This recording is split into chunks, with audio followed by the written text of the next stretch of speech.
करवा चौथ व्रत कथा हिंदू धर्म में बहुत महत्वपूर्ण मानी जाती है। इस व्रत की कथा कई लोक कथाओं पर आधारित है, जिनमें से सबसे प्रसिद्ध कहानी वीरवती और करवा की है।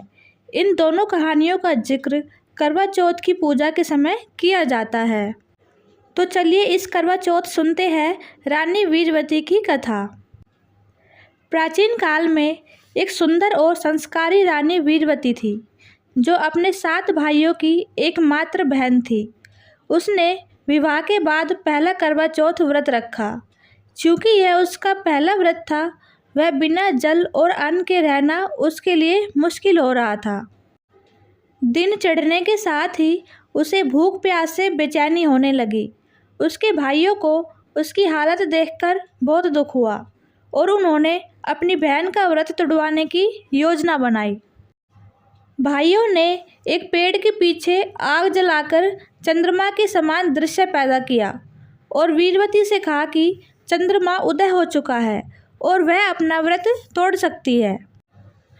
वीरवती ने भाइयों की बात मानकर व्रत तोड़ दिया, लेकिन जैसे ही उसने भोजन ग्रहण किया, उसे यह समाचार मिला कि उसके पति की मृत्यु हो गई है।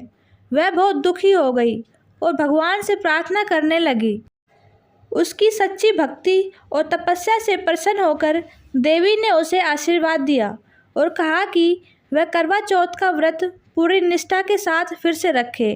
वीरवती ने ऐसा ही किया और इस बार उसके पति को नया जीवन प्राप्त हुआ।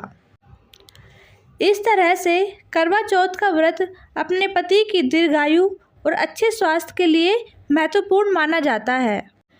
करवा चौथ का धार्मिक और सांस्कृतिक महत्व बेहद गहरा है। इस व्रत को स्त्रियां निस्वार्थ भाव से अपने पति की दीर्घायु और सुख समृद्धि के लिए करती है। यह पर्व पति पत्नी के बीच प्रेम और विश्वास को मजबूत करता है और उनके रिश्ते में नई ऊर्जा का संचार करता है।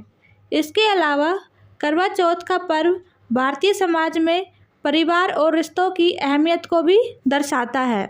जो भी स्त्री करवा चौथ वाले दिन रानी वीरवती की कथा को सुनती या पढ़ती है, माता रानी उनके पति को दीर्घायु का वरदान देती है। तो आपको ये वीडियो कैसी लगी? अगर आपको ये वीडियो अच्छी लगी तो प्लीज़ इसे लाइक करें और मेरे चैनल को सब्सक्राइब करें। मेरी सभी माताओं और बहनों जिन्होंने भी करवा चौथ का व्रत रखा है, उनको मेरी तरफ से हार्दिक शुभकामनाएं।